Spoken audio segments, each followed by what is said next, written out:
petits potes, j'espère que vous allez bien. Aujourd'hui, je suis ravie de vous retrouver pour une vidéo un petit peu à l'ancienne. C'est vraiment le genre de vidéo que j'adore faire et que je faisais énormément il y a moult années.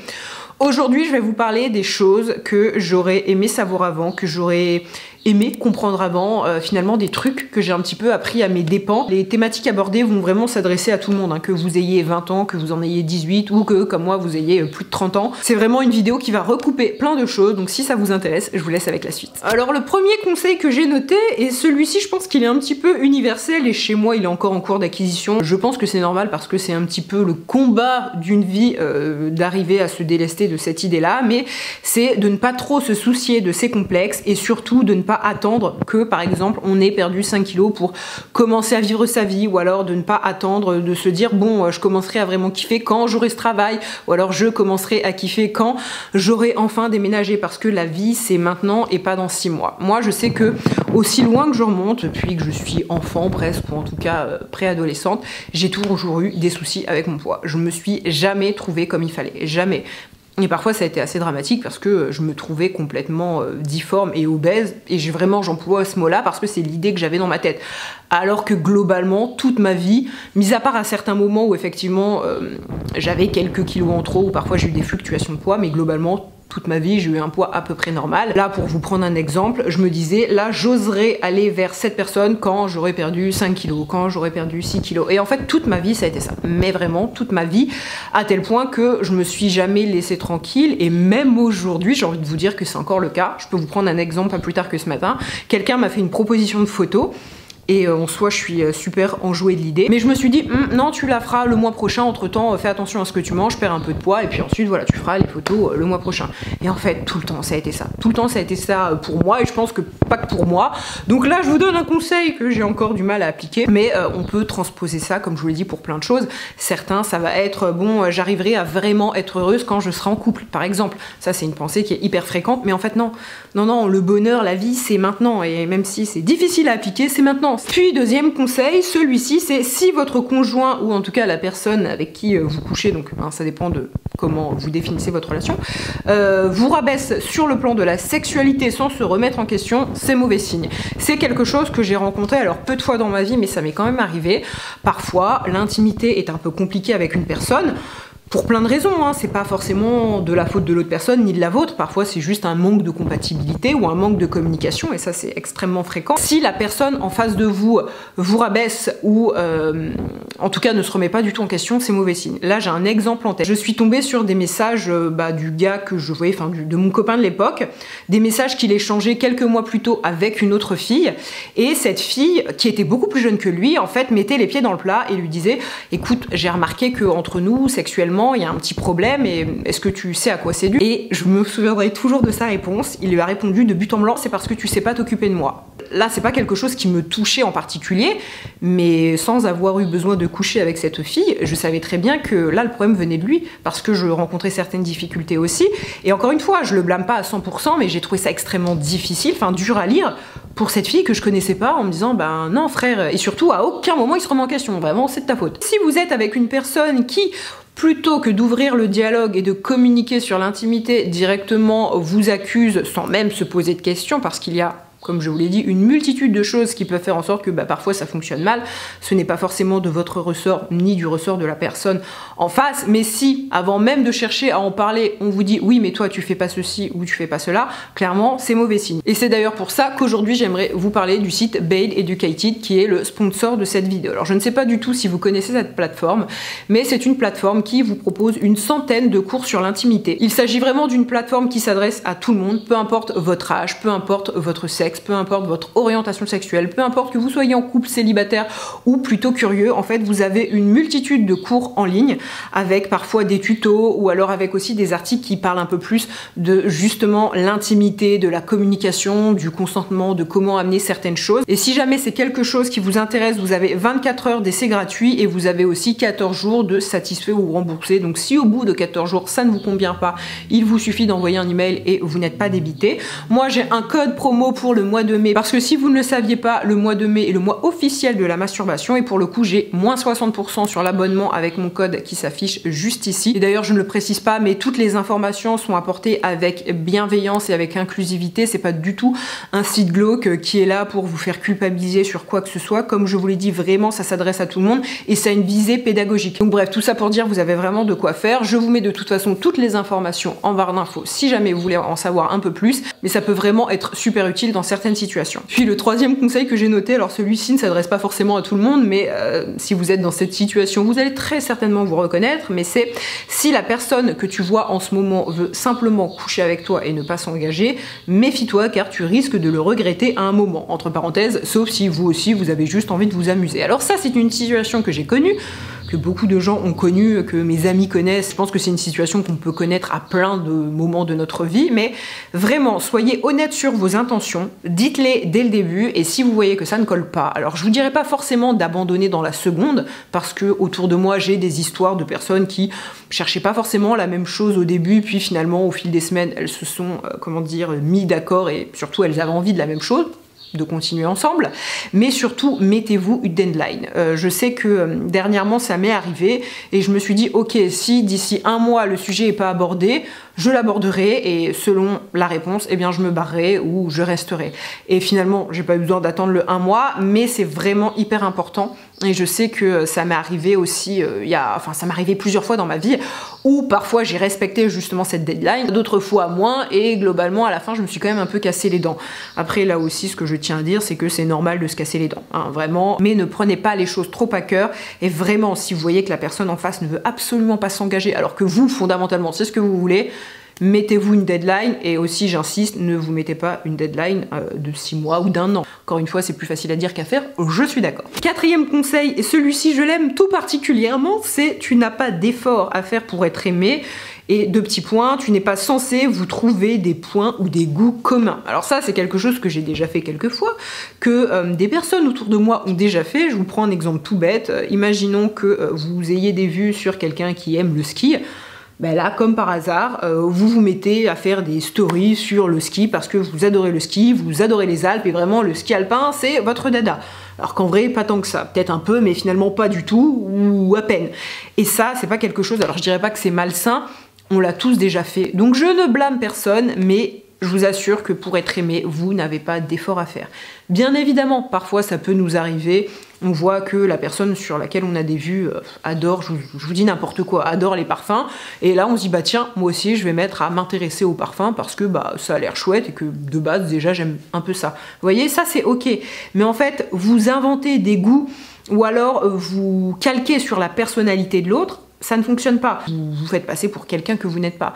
Et encore une fois, je ne blâme personne. Je me souviens que j'ai fait un TikTok à propos de ça il y a quelques mois. Et justement, si je peux parler avec un peu de recul, la personne avec laquelle je suis en ce moment, à aucun moment, j'ai tenté de lui plaire parce que, bon, j'espère qu'il verra jamais ça, mais j'étais pas, au début, vraiment, c'est pas du tout une personne que j'avais dans mon champ de vision et je m'en fichais presque, c'était pas, et vraiment à aucun moment j'ai tenté quoi que ce soit, et finalement si je regarde avec du recul, ben c'est un des trucs qui fonctionne le mieux de ces dernières années et de loin.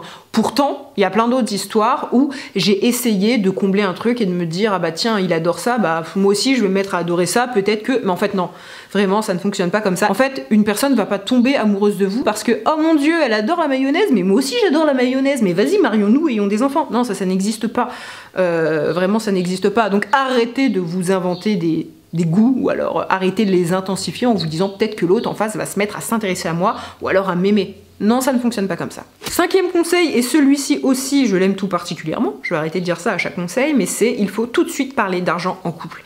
Et ça c'est quelque chose que j'ai eu, j'ai eu beaucoup de mal à mettre cette chose en pratique parce que dans ma tête je me suis toujours dit, ben au pire, si l'autre n'a pas les moyens, c'est pas grave, tu payeras pour lui.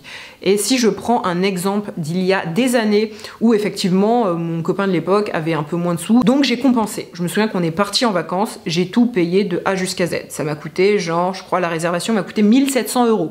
Donc on parle quand même d'une grosse somme d'argent. Alors après, je m'en suis beaucoup voulu quand justement on s'est séparés, et maintenant voilà, je m'en fiche. Mais c'est juste pour vous donner des exemples, il faut parler d'argent. Si l'autre n'a pas les moyens d'aller dans ce restaurant, eh ben c'est pas grave, vous n'allez pas dans ce restaurant, vous allez dans un truc moins cher, ou vous vous faites un repas à la maison, mais arrêtez de payer pour les autres, parce que même si sur le moment ça vous fait plaisir et vous passez un moment agréable à deux, et waouh, c'est trop bien, ça c'est génial, le jour où il va y avoir une petite embrouille, même pour quelque chose qui n'a aucun rapport avec l'argent, ce truc-là va revenir dans votre tête. Et vraiment, ça je peux vous le garantir sur facture parce que ça m'est arrivé 1 million de fois. Je me souviens encore d'une autre relation où j'avais fait un très beau cadeau à la personne et lui pour mon anniversaire, rien, mais genre rien. Rien, mais vraiment rien, même pas genre un bouquet de fleurs, rien. C'est un truc qui m'a matrixé, et c'est toujours resté dans un coin de ma tête en me disant mais putain, même pas un effort, même pas t'as essayé de me faire un collier de pâtes, vraiment rien, mais rien. Et ça, cette situation-là, elle m'est arrivée plusieurs fois, donc vraiment ici il y a marqué gros pigeon, et c'est un truc qui m'a énervé pendant la relation parce que forcément vous êtes beaucoup moins, comment dire, lorsque vous avez un truc comme ça qui est un peu dans le fond, la moindre chose qui va pas aller, ça va revenir et ça va encore plus vous énerver, vous voyez. Surtout le jour où vous vous séparez, eh bien vous en voulez encore plus et c'est pas agréable. Donc vraiment l'argent, il faut en parler tout de suite quand vous vous mettez en couple ou peu importe la nature de votre relation, et il faut mettre les points sur les i, les barres sur les t, en parler de façon complètement libre et de voir un petit peu vers où on va.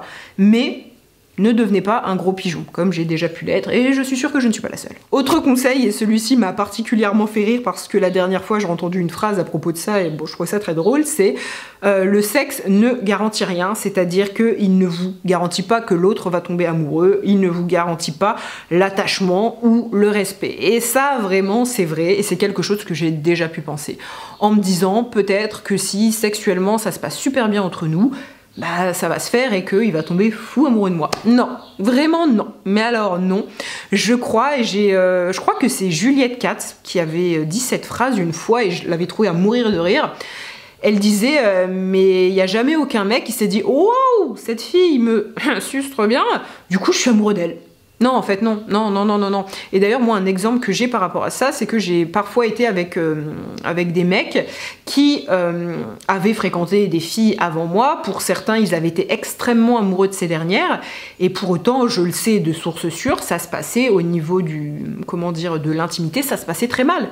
Ça ne les a pas empêchés d'être fous amoureux. Donc il faut vraiment déconstruire le truc que sexe égale amour, et c'est en ça que des sites comme Bail Educated peuvent vraiment vous aider, parce qu'il y a des articles un peu plus, qui parlent de ces choses-là, et vraiment, faut déconstruire cette idée-là. Alors bien sûr, c'est génial quand sur le plan de l'intimité ça se passe bien, ça je suis d'accord, mais ça ne fait pas tout. Ça ne fait pas tout. Alors pour certaines personnes, selon votre appétence au sexe, ça va prendre davantage de place, mais surtout ne vous dites pas que ça règle tout. Donc si vous voyez une personne et vous vous dites ouais, si on couche beaucoup de fois ensemble, là, finalement elle va peut-être finir par tomber amoureuse, oui ça peut arriver, mais comme ça ne peut ne jamais arriver, et du coup ça faut vraiment en avoir conscience. Autre conseil, et celui-ci c'est quelque chose que j'ai complètement acquis, je pense maintenant, c'est il ne faut pas avoir peur de se montrer vulnérable. Moi pendant très très longtemps, j'associais le fait d'être vulnérable à quelque chose de faible, et en gros, ça, faut jamais le montrer. Et je pense que j'ai pendant longtemps fait fausse route, parce que se montrer vulnérable à certains moments, ça vous rapproche des gens, ça vous rapproche de vos proches, ça vous rapproche de la personne que vous aimez. Vraiment, ça peut casser des barrières. C'est-à-dire que si vous avez de la peine pour telle ou telle chose, ou si vous avez du mal à gérer certains pans de votre vie, n'ayez pas peur que de vous ouvrir aux autres et de demander de l'aide. Que ce soit à un professionnel ou de l'aide un peu plus concrète à certains de vos amis parce que vous n'arrivez pas à gérer cette situation ou une autre, c'est vraiment quelque chose qui peut être ultra positif. Comme je vous l'ai dit, moi pendant longtemps je voyais le fait d'être vulnérable comme une faiblesse, et en gros c'est quelque chose que je devrais à tout prix cacher, taire, et surtout ne jamais montrer au grand jour. Or c'est à partir du moment où j'ai parlé ouvertement de certaines difficultés que j'avais que je me suis sentie beaucoup mieux. Je vais vous prendre un exemple extrêmement précis, mais j'ai toujours eu, comme je vous l'ai dit en début de vidéo, des problèmes avec mon poids et avec l'alimentation. Et pendant des années, c'est quelque chose dont je n'ai jamais parlé à personne. Mis à part à mon copain de l'époque, c'était la seule personne à être au courant, et peut-être une amie ou deux, et encore que je ne suis même pas certaine, et ça m'a rongé, clairement ça m'a rongé, et ça a été dramatique. Et à partir du moment où j'ai osé en parler à certains amis autour de moi, ça a été beaucoup mieux. parce que j'ai pu avoir du soutien, j'ai pu me sentir comprise auprès de certains qui justement, auprès de certaines personnes qui vivaient la même chose, et ça n'a fait que m'aider. Mais moi au début je voulais pas en parler parce que je me disais c'est me montrer vulnérable et c'est surtout donner certaines clés à certaines personnes pour peut-être me faire du mal. Or non, tout ceci c'était dans ma tête et ça n'a fait que m'aider. Donc vraiment, n'ayez jamais peur de vous montrer vulnérable. Alors bien sûr, pas auprès de n'importe qui, ça coule de source, mais n'ayez jamais peur de parler de ces choses qui vous font du mal, qui vous inquiètent, parce que je pense que ça peut être vraiment très bénéfique d'en parler et de se sentir comprise et tout simplement aimée et qu'on puisse aussi vous aider. Autre conseil, et celui-ci, encore une fois, je pense que c'est arrivé à beaucoup de personnes, c'est on ne reste pas par peur de la solitude dans une relation. Vraiment, moi, c'est quelque chose qui m'est arrivé plusieurs fois. Et justement, parfois des relations qui se passaient assez mal, mes amis étaient au courant de ça, ma famille était au courant de ça, et personne ne me conseillait de rester. Tout le monde me disait vous n'êtes pas fait pour aller ensemble, franchement, partez chacun de votre côté. Et je sais que c'est quelque chose, parfois, il m'a fallu des mois et des mois avant de l'accepter et avant de finir la relation. Et parfois vraiment j'en avais pleinement conscience. À d'autres moments, notamment lorsque j'étais plus jeune, je me cachais derrière certaines excuses, mais à aucun moment je me disais oui, là si tu restes dans cette relation c'est parce que franchement t'as peur d'être seule. Parfois je me voilais la face, mais finalement quelques années après j'ai compris qu'en fait non, c'était ma crainte numéro 1 d'être seule, donc je préférais rester dans un truc un peu bancal en me disant bon, peut-être qu'un jour ça va s'améliorer. Parce que l'espoir fait vivre, comme on dit. Dites-vous que vous n'êtes jamais seul. Moi, je me rappelle d'une amie qui me disait mais en fait, Alison, t'es pas seule. T'as une famille, t'as des amis, nous, on est là. Demain, si vous n'êtes plus ensemble, c'est pas la fin du monde. Et surtout, on sera là pour t'épauler, pour t'aider. Et moi, j'étais comme ça en mode non, je ne t'entends pas parce que... Et je pense aussi parfois, parce qu'on a vraiment de réels espoirs que ça s'améliore avec la personne avec qui on est, ne restez pas par peur de la solitude. Ça va vous mener nulle part, vous allez juste perdre du temps. Un peut-être ne vaut pas un oui, vous ne restez pas là en disant peut-être qu'un jour ça ira. Non, on veut un oui, ça va aller. Et dernier point, et celui-ci je l'adore parce que c'est quelque chose que j'ai compris assez dernièrement, mais il faut de l'admiration pour tomber amoureux. Certains de mes ex avec qui je suis sortie pendant parfois un certain temps, je me souviens très très bien, et j'en parlais assez ouvertement à certains de mes amis, ils avaient certains comportements qui, comment dire ça poliment, me débectaient. Alors certains comportements, ou du moins certains traits de caractère, ça en faisait pas forcément des mauvaises personnes, mais moi c'est des choses que je n'aimais pas. La personne que vous aimez, la personne avec qui vous êtes, vous devez en fait la regarder avec des yeux pleins de paillettes. Si vous ne la... Alors peut-être que vous allez me contredire, et n'hésitez pas dans les commentaires, avec bienveillance bien sûr, mais je pense qu'on peut pas tomber amoureux de quelqu'un qu'on n'admire pas. Mais sur tous les plans, que ce soit autant sur le plan physique que sur le plan de l'intellect, sur le plan des, de certains traits de caractère que l'on peut avoir. Alors ça veut pas dire que on ne voit pas les défauts chez l'autre personne. Bien sûr que oui, on voit les défauts, peut-être pas au début, mais très vite on s'en rend compte, et il n'y a pas de mal. Personne n'est parfait, on a tous des défauts. Mais il faut ces espèces de paillettes. Il faut que lorsque vous regardiez la personne, vous la trouviez incroyable. Ne vous dites pas que ça va venir avec le temps. En général, tout ça, on s'en rend compte assez vite. Et c'est quelque chose que j'ai pas toujours mis en place. Je sais qu'il y a déjà des garçons avec lesquels je suis sortie, et je trouve que c'est quand même quelque chose d'assez fort de sortir avec quelqu'un. J'ai déjà été en couple avec des garçons où je me disais, clairement, j'avais pas les paillettes, pas de paillettes dans les yeux, au pire j'avais des grains de sable, et je me disais mais peut-être que ça va venir. En fait je me disais mais pour une fois que t'as un gars en face de toi qui veut du concret, qui veut de l'engagement, et qui sur certains plans est vraiment chouette, parce que je dis pas que ces personnes étaient nazes, hein, pas du tout, il y avait des choses bien et des choses moins bien, mais moi j'avais pas ce truc. J'avais pas du tout ce truc, et je me disais peut-être que ça va venir. Spoiler alert, non, c'est jamais venu. Donc voilà, c'est, je pense, alors dites-moi, peut-être que je me trompe, peut-être que j'ai une vision de l'amour qui est un peu trop idéaliste, et que je crois encore aux princesses et aux princes charmants, je ne sais pas, mais moi je pars du principe qu'on est vraiment amoureux de quelqu'un lorsqu'on a eu beaucoup d'admiration pour lui. Encore une fois, ça ne veut pas dire que la personne n'a pas de défauts et qu'on n'est pas capable de se rendre compte de ses défauts, pas du tout. Bref, sur ces très bonnes paroles, cette vidéo est finie. J'espère très sincèrement qu'elle vous a plu. Moi encore une fois, c'est vraiment le genre de sujet qui me passionne. N'hésitez pas à me dire en tout cas, si vous n'êtes pas d'accord avec moi, dites-moi aussi, ça m'intéresse toujours. Moi, je vous embrasse et je vous dis à très bientôt. Bye!